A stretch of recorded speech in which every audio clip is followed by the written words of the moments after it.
बिहार सरकार के मंत्री सुनील कुमार शराबबंदी कानून को लेकर विभाग के नए दिशा निर्देश पर कहा कि इस तरह की कोई बात नहीं है, लगातार कार्रवाई हो रही है। सभी अधिकारियों को निर्देश दिया गया है कि किसी भी हालत में शराब माफियाओं के खिलाफ कार्रवाई जारी रहे। शराब की बरामदगी हो रही है। अभी तक 32 लोगों को 4 लाख का मुआवजा दिया जा चुका है। कई जिलों से और रिपोर्ट आ गए हैं, उन सभी को मुआवजा दे दिया जाएगा। 200 लोगों की रिपोर्ट आई है और संभावना है कि सभी लोगों को मुआवजा देने का काम किया जाएगा। जिनके पास पोस्टमार्टम रिपोर्ट नहीं है वह भी दावा कर सकते हैं। जांच रिपोर्ट में अगर सही पाया गया तो मुआवजा दी जाएगी। इस दौरान और क्या कुछ कर रहे हैं मंत्री सुनील सिंह, देखिए इस वीडियो में। पिछली बार हमने कहा था कि हमें 3 सप्ताह लगेंगे, लेकिन उसके पूर्व ही हम लोगों ने अब तक लिए 32 लोगों को 4-4 लाख रुपए मुआवजा दे दिए हैं, जो जहरीली शराब से जिनकी मृत्यु हुई थी और पोस्टमार्टम रिपोर्ट उपलब्ध है। तो कई जिलों से रिपोर्ट आ गए हैं। तो अगले फेज़ में जितने लोगों को हम लोग सही पाएंगे कि उनकी मृत्यु हुई है और जो रिपोर्ट की समीक्षा कर लेंगे, तो फिर अगले चरण में हम लोग जितने इस तरह के केसेस हैं सभी में हम लोग टोटल नंबर कितना होगा? करीब 200 होना चाहिए, 200 से कुछ कम होने चाहिए। तो ये 32 हो गया है। तो चरणबद्ध हम लोग जैसे जैसे रिपोर्ट आ रहा है, क्योंकि उसकी समीक्षा भी करनी पड़ती है, पोस्टमार्टम रिपोर्ट है नहीं है। वैसे हमने पिछली बार भी स्पष्ट किया था कि वैसे केसेस में जहां जहरीली शराब से मृत्यु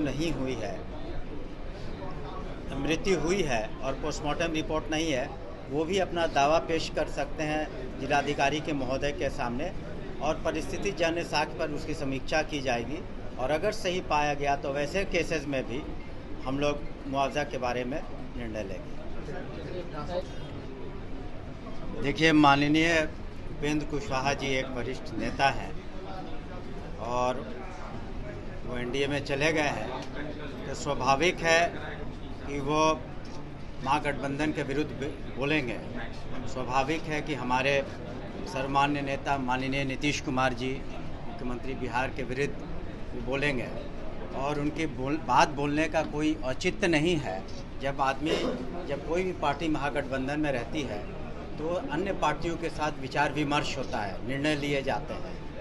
तो इस तरह से एक दूसरे के आना जाना स्वाभाविक है।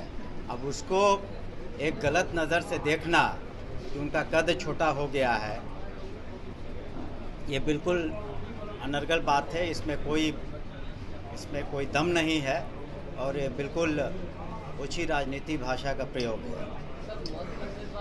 जी नहीं, किसी तरह की छूट नहीं दी गई है।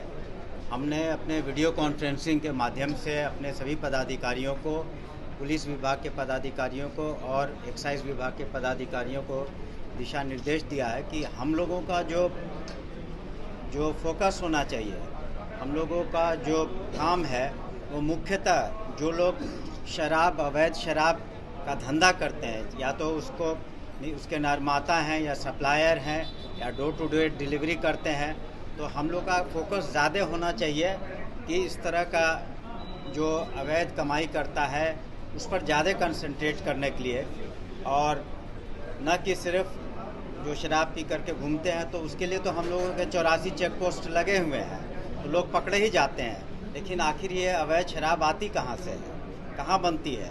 तो इस पर फोकस करने से सप्लाई लाइन को अगर हम लोग कम कर देते हैं और उनके अवैध कमाई को कम कर देते हैं तो इसके परिणाम बेहतर होंगे। जहरीली शराब पर जो मुआवजा देने की बात